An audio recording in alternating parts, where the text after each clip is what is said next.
Hello mga ka-moment, it's Midori, nga nigaya, moment natin ito. Good morning mga ka-moment. Umulan kagabi mga ka-moment. Time check, alas 6 na ng umaga and today is Tuesday. Ayan. Medyo makulimlim pa din. Ayan o.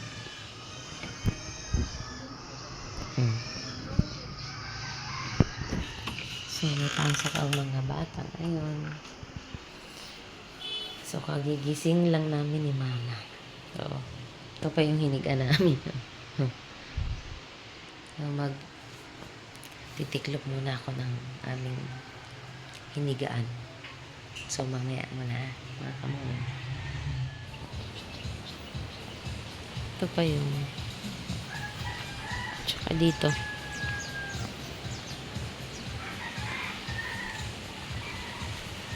Hindi tayo kumuha ng talbos. Yan na.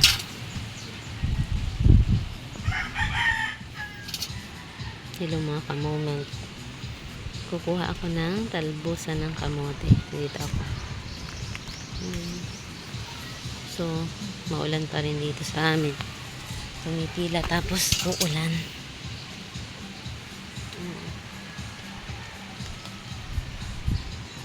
So, hindi ko dala yung tripod ko. Mamaya na lang ha. Wait lang. Dito ko na lang pala ilalagay. Ito.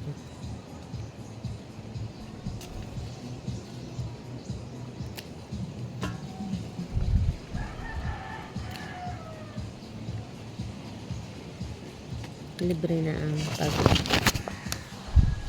pagkuha ng talbos. Kasi sa iba ay na bibili mo pa to. Dito sa amin may tanim. Nagtanim si Papa ng talbusan ng kamote.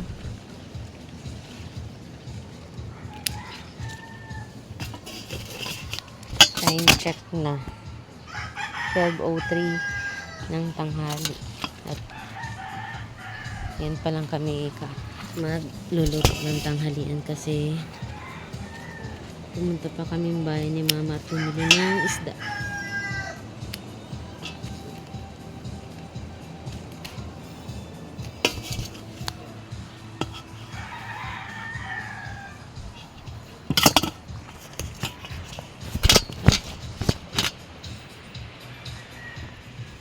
So, magpapasok na naman ako nitong mga nilaban ko kanina mga ka-moment kasi umaambon na naman. Ilalagay ko na ulit dito. Kasi umuulan na naman.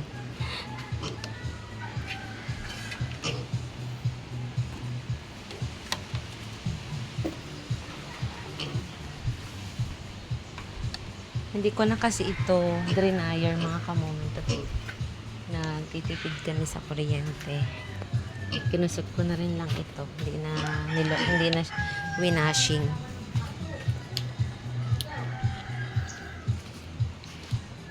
Yan na, ambon na. Meron yata low pressure eh. Kaya ganyan. Laging umuulan.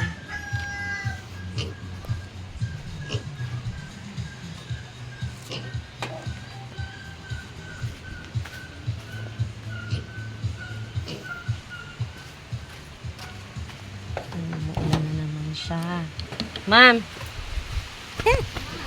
Ha? Oo nga ni po. Lagi kong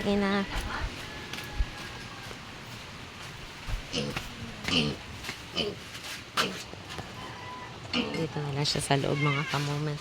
Hi! Nag-nag. Sinag-nag. Si Panda. Panda girl. So, ayan. Umuulan na naman siya. Ay! Pag-uwi mo pala ang mundi. Oo nga po. Si Mama ay magluluto ng sinigang na bangus. Ayan na yung aking kinuhang talbos ng kamore. Yan, lakas ng ulan.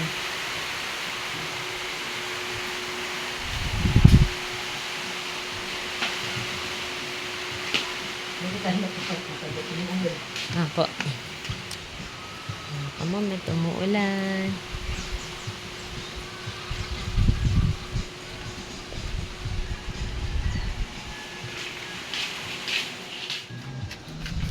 Kuha tayo ng kamyas dito sa kalamyas dito sa likod bahay.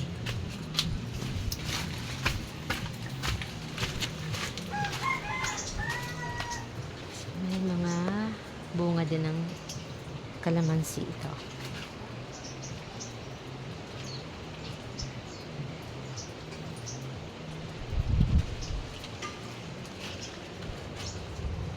Ito, may iba yung maliliit pa. Ito, mga bunga ng kamyas.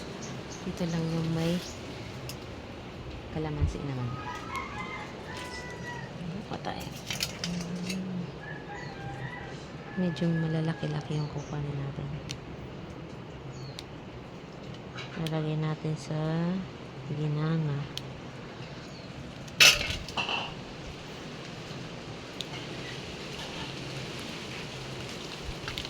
Yan.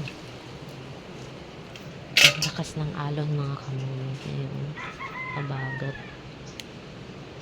Kinig na kinig ko dito.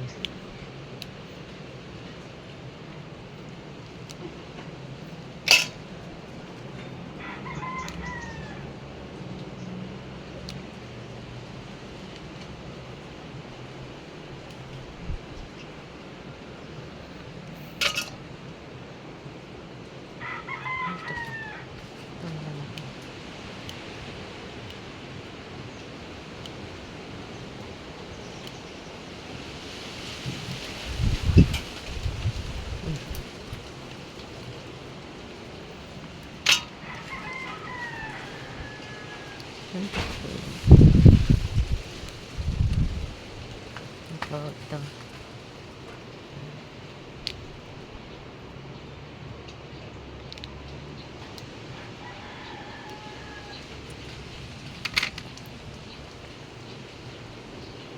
Tama na siguro eh. Ayan mo muna.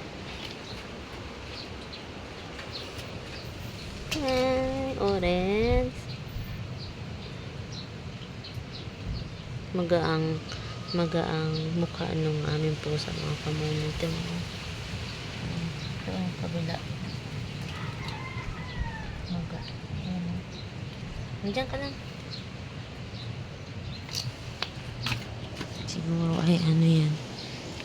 Hindi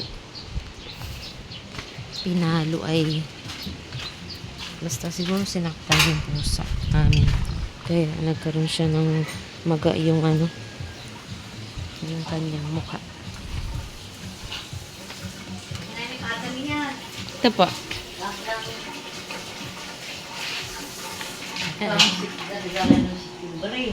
Ano ma? Ito na ang aming ulam mga kamoment ng lunch. Ito na yung kinuha ko na talbusan ng kamote. Tapos may bumili kami ng kamatis tsaka ng bangus. Kain tayo mga kamoment.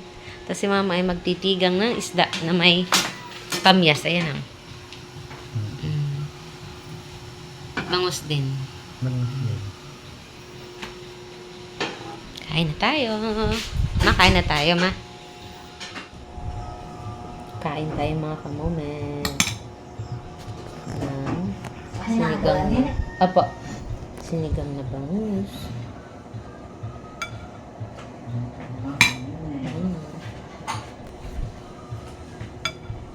Dapat pala nilang kinain.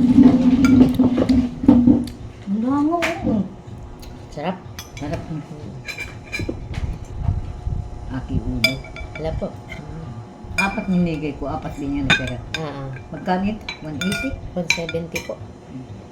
Ewan ko kung ilang kilo ito. Kung ilang guhit ito, ma.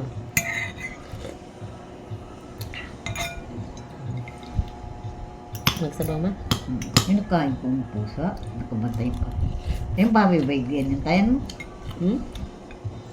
Gusto naman yung baboy, may kasado siya.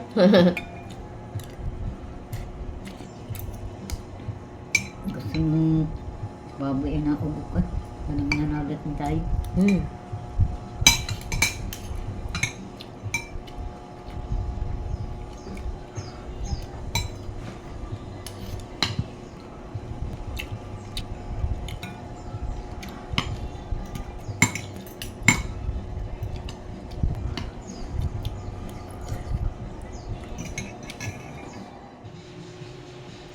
So, tapos nang kumain. Anong gagawin? Di maghuhugas ng pinggan, mga kamom. Para ma-exercise tayo. So, hugas muna tayo ng pinggan.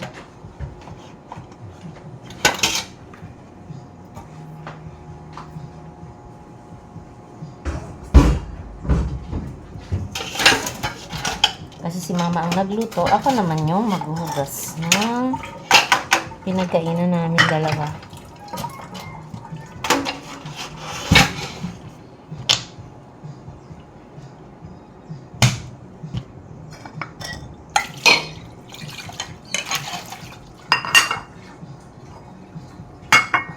So, wala akong magandang position ng dito na lang. Ay, mainit pala yun. Pwede na din naman siguro.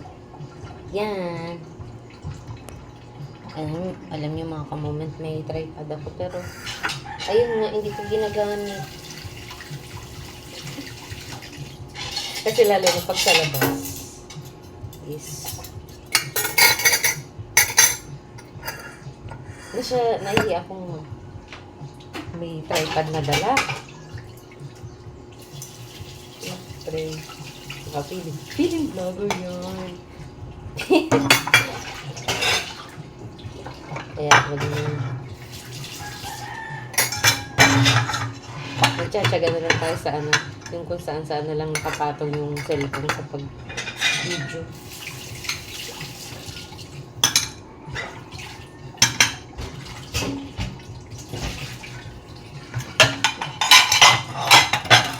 Sorry ma.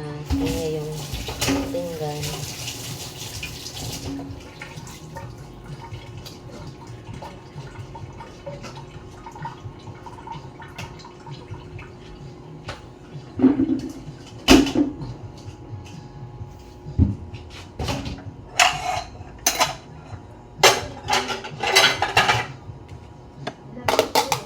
Ma'am?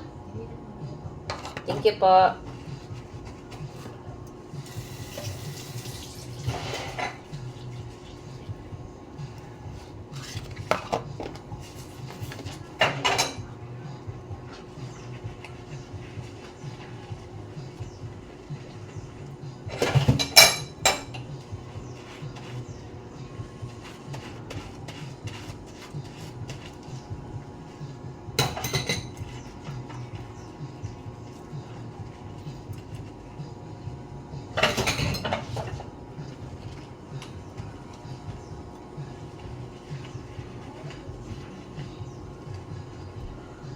Kain na kayo ng tanghali na.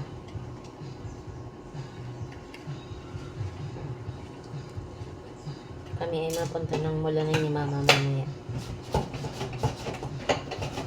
At may check up si mama. Mamaya pa ang dating ng doktor kaya kami mamaya din lang pupunta. Mga 1 oras din ang biyahe papunta dun sa Mulanan. Galing dito sa amin sa San Francisco, Quezon. Aurora sa tawagin.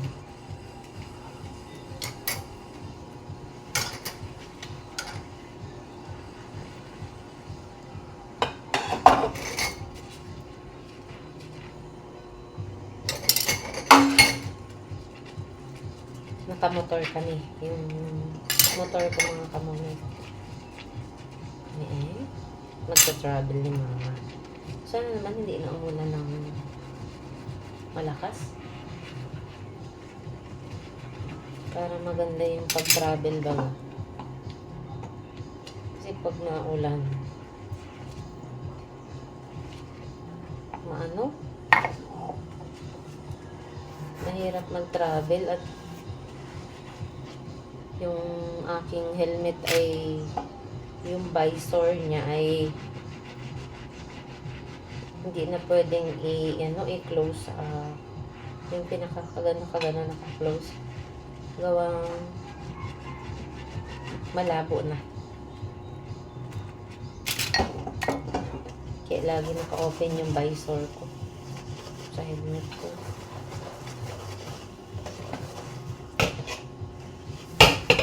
Eh pag ganun, nababasa yung mukha ko ng ulan. Eh di yun, basa din ako kahit naka-jacket pa. Nakakukote.